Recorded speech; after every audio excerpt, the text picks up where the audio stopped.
Wszystko co dobre kiedyś się kończy. Witajcie w tą magiczną niedzielę. Witajcie w ostatnim dniu Intel Extreme Masters Katowice! Yes, good morning. Thank you for tuning in. Good morning, good afternoon, and good evening, wherever you are in the world right now. Welcome to the Intel Extreme Masters Katowice. It is, of course, the final day. We're going to open things up with StarCraft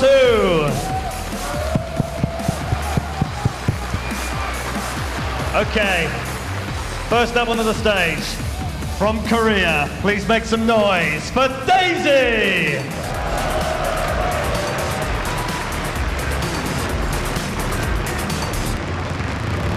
And going head-to-head in an all-Korean shock horror matchup, it's Dream!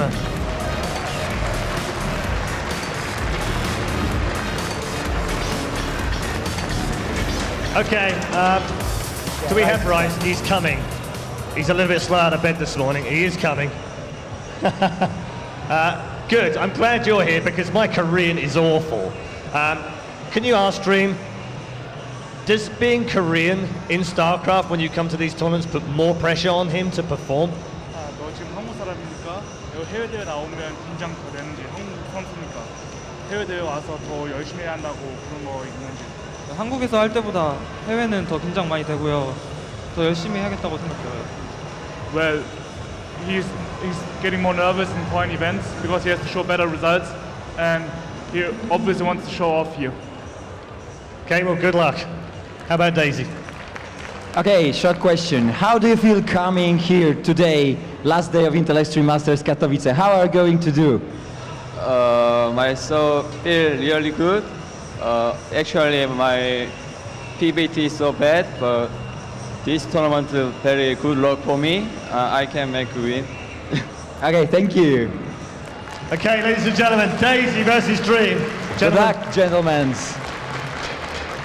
And thanks to Rise as ever for the translation. So we're about to get underway for StarCraft 2. We'll also get underway for the semi-finals of League of Legends shortly as well. But first, let's throw it over to our experts and the analysis desk of QXC, Todd, and of course, the one and only Jarrett Kale. Jak zwykle oddajemy głos ekspertom. Hello from the analyst desk of the Intel Extreme Masters Katowice. I'm the host, Jarrett Kale. I will help you navigate the enormous cerebral cortexes of the two gentlemen next to me, Kevin QXC Riley and Johan Todd Merlot. Say hi, guys. Hey, hello. How's it going, Poland? Our first match of the day, MVP Dream, ESC Daisy, a PVT. Both players exceptionally good, as we've seen in this tournament. What do you think we're going to see? We've seen a lot of PVT in the last couple of matches here. It's been really interesting. I always really like when there's some kind of consistency in terms of what you're watching, what you're looking at, and it really helps you notice some of the contrasts. Kind of in the early parts of the tournament, we saw a whole bunch of PVZ all in a row. You could definitely see very easily the difference in the styles. We saw Daisy's Warp Prism play versus the way First kind of did some of those very big +3 timings, and I'm just really interested to see how Dream and Daisy are going to approach this matchup. Yeah, me too. We didn't get to see these players in this matchup so far since we didn't stream the games of the group of Dream nor Daisy. We only saw Daisy against Zerg, so yep. It's very hard to narrow down how exactly they're going to play this. I actually used to play sometimes against Dream back when I lived in Korea, and I thought he played pretty much standard a lot of the time with 1 racks expand into 3 racks, into medivacs, blah blah blah. But Daisy, he does not seem very confident in his PVT. You know, yesterday at the party he came to me and he asked me, how can I help me? He said, help me. So I said, what can I do for you? And he said, how can I beat Terran? So it kind of, I had a flashback, and I remembered when I used to do the same back when I was playing tournaments, and most of the time it was true, but 10% of the time it was ironic, or I didn't really mean it, but I think he actually meant it. He's actually very worried for this match, but I saw the interview just now, and he seemed pretty relaxed, and I think he's just going to try to give his best here, and I'm so curious to see exactly how he tries to play this. Yep. I think Daisy seems to have a very good run at this tournament. We've seen him kind of been up and down over the past couple of months, but very recently he's been doing quite well. We see let's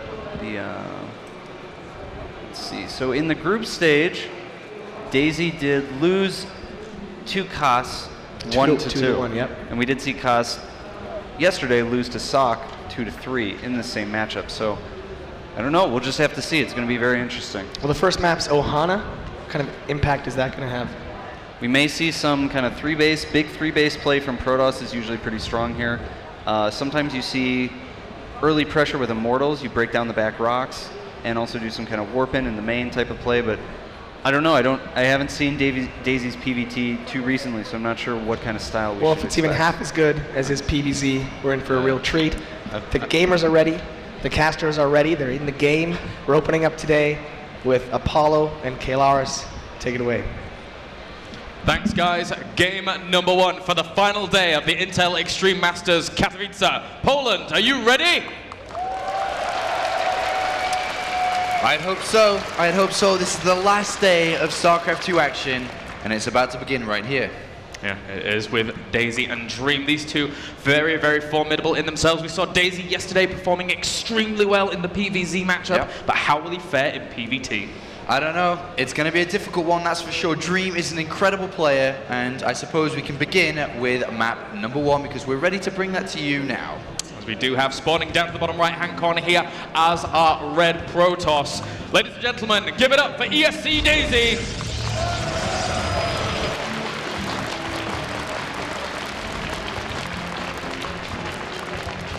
And spawning up to the top left-hand corner here as our blue Terran. Give it up for MVP's Dream!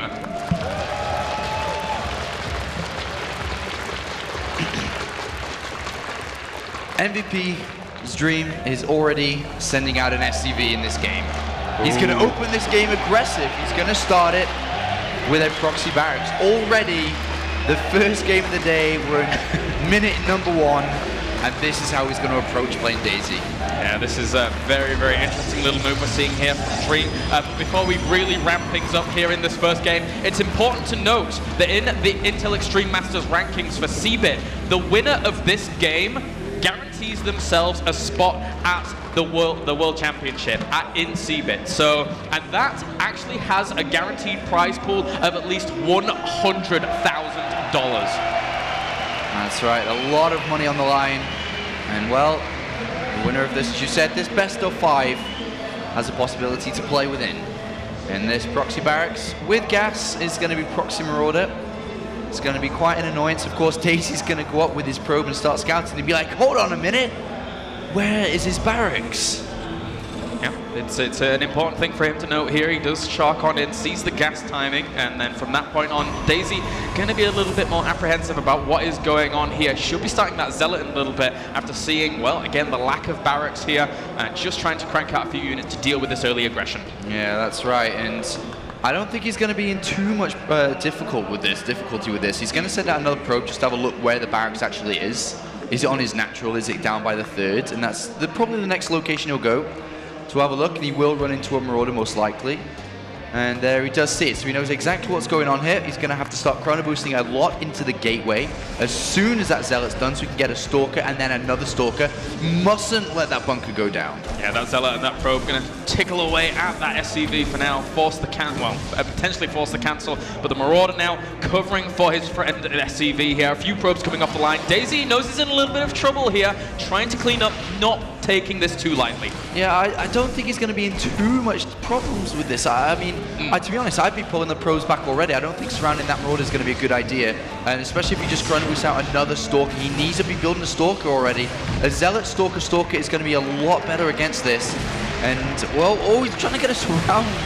Yeah, those probes trying to come down here, trying to focus down that first Marauder, and they will actually, probes are actually really effective against Marauders. It's surprising how well they can do against them. Probes not dying off too quickly here at all. The first Marauder goes down. He's already killed 2 workers off at this point, but he's going to retreat back. Zealot is going to not get away there. It's a little bit unfortunate, but he will be able to prevent that bunker going down, and needs a chrono boost into the gateway again. Just keep chrono boosting into that gateway to get as many Stalkers out as possible here to deal with this. Once he gets to a critical mass of 3 to 4 Stalkers, he's actually fine against this, but it's the time in between that. Yeah, just tanking once again just a little bit here with the probe so the Stalkers can deal the damage as well as not die off from that concussive shell aggression, as Daisy back home is still just continuing to pump out those Stalkers whilst we have Dream meanwhile adding on another barracks at home. Yeah, look, he's getting a lot more comfortable with this now. 3 Stalkers brings the dead health one or the low health one back. And this rush is almost over, especially the 4th Stalker on its way. Can't get trapped. That's a little bit brave to go down there with those 2 Stalkers. He is going to pick off this SCV. Does go down to 2 again.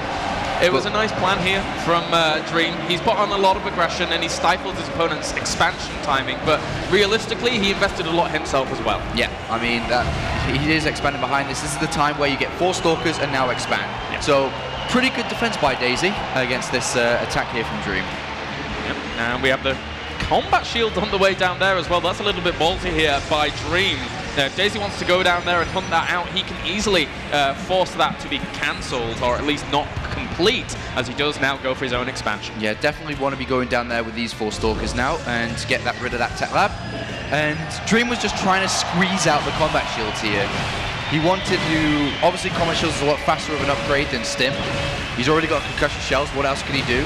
And he did try to get that out there. He's actually built a Reaper from that barracks too, and he's going to try and get into the mineral line with that, and that might be able to get a couple more probe kills. Yeah, I like the idea of the Reaper, if not at all, just to get a little bit of economical damage on your opponent. Ooh, hello. Well, this is interesting here by Daisy, but he can, you know, do a lot of scouting, but he won't be able to spot the all-important tech that we're seeing here from Daisy, proxied. Yeah, this is really cool, actually, from Daisy here, and he's going to start to build a couple of Void Rays from this.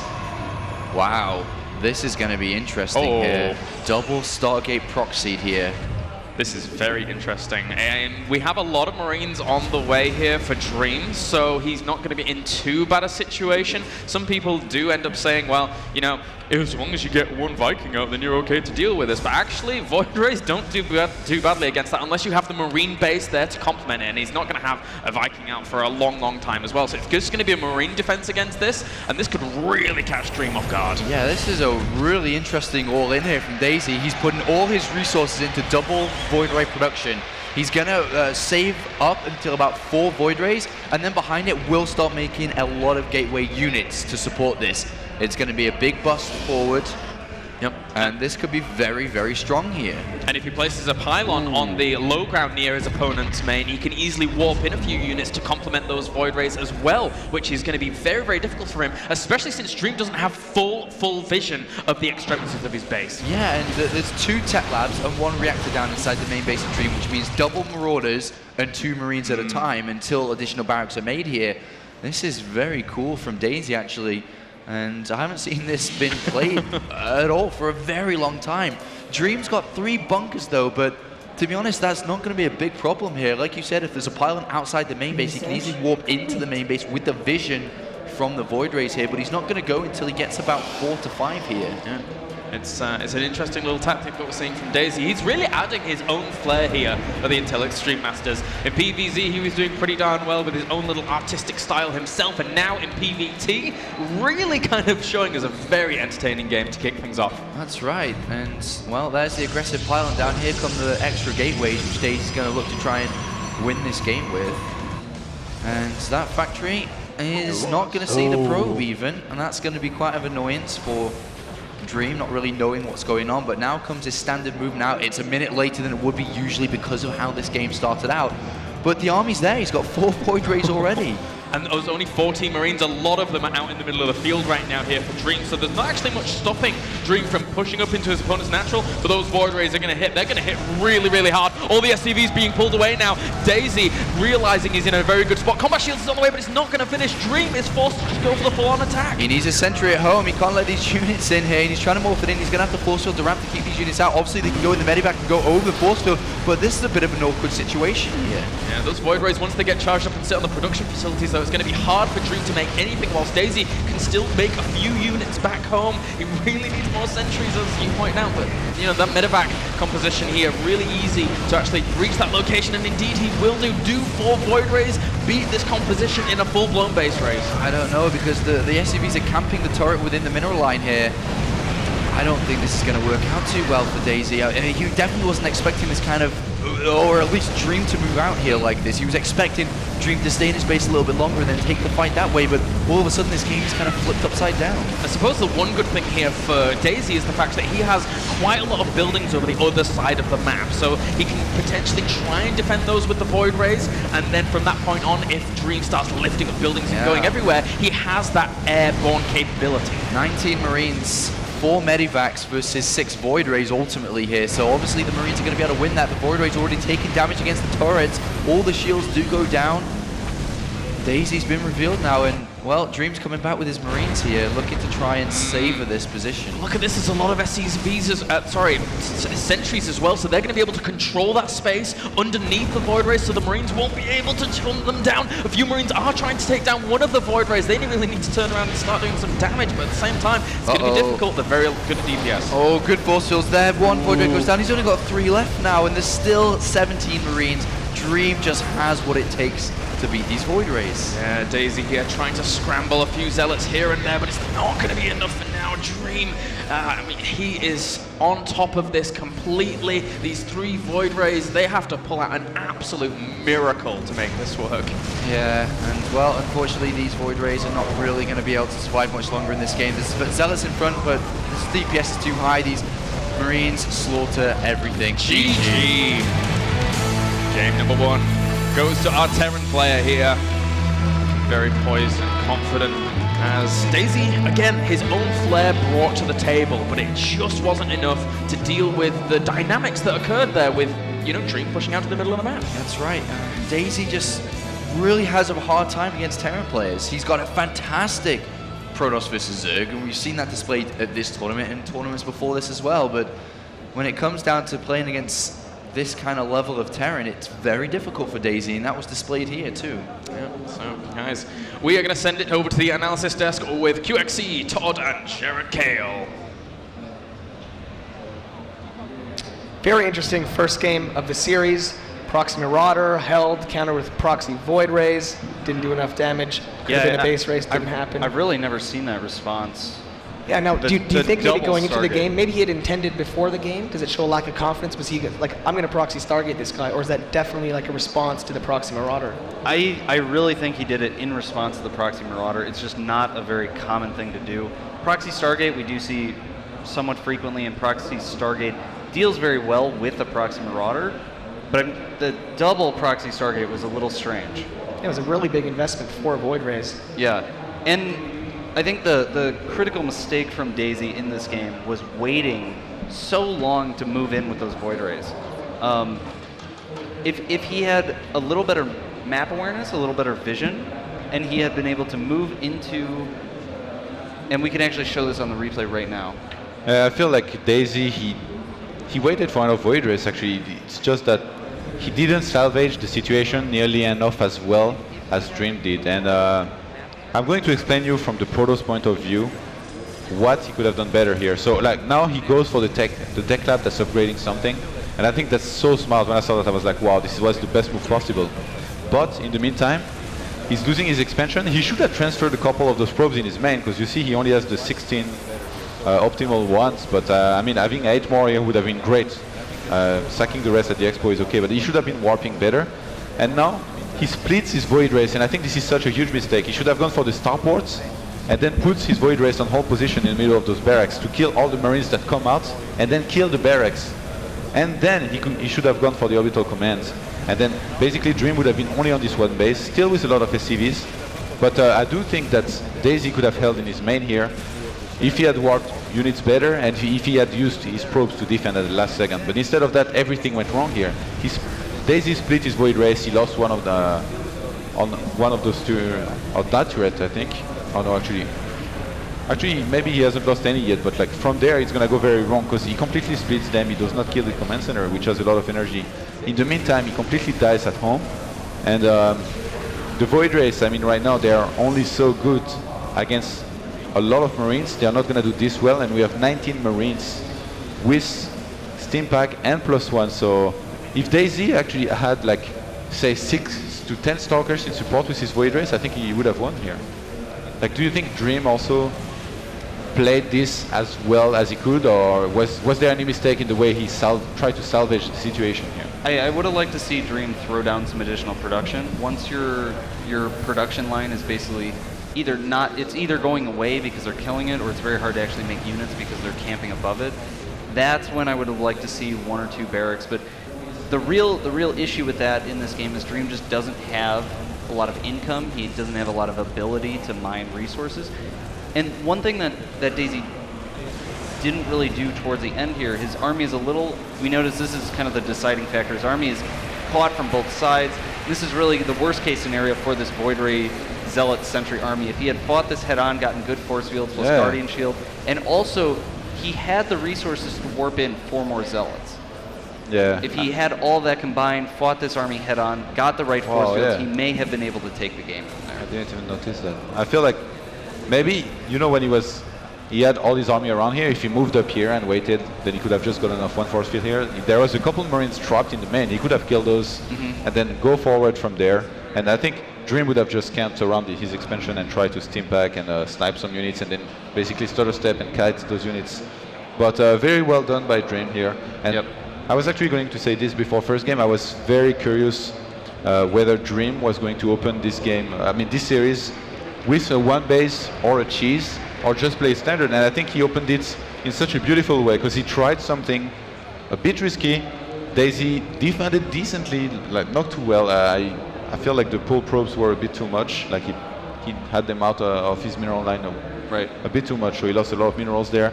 But then he tried for this bit gamble all in, and it didn't work out. And now Daisy, he really has to be thinking, well, I just lost this unusual game. Now maybe Dream's he's gonna play standard because this is Antigua, and I really have to step it up here. Yeah. That's probably what Daisy is thinking. Based on some of the games we've seen earlier, I actually think Dream is going to do another kind of proxy, some kind of cheese, some kind of thing. And if that doesn't work, then he'll switch into more macro style. All right. Well, the players are ready. The casters are ready.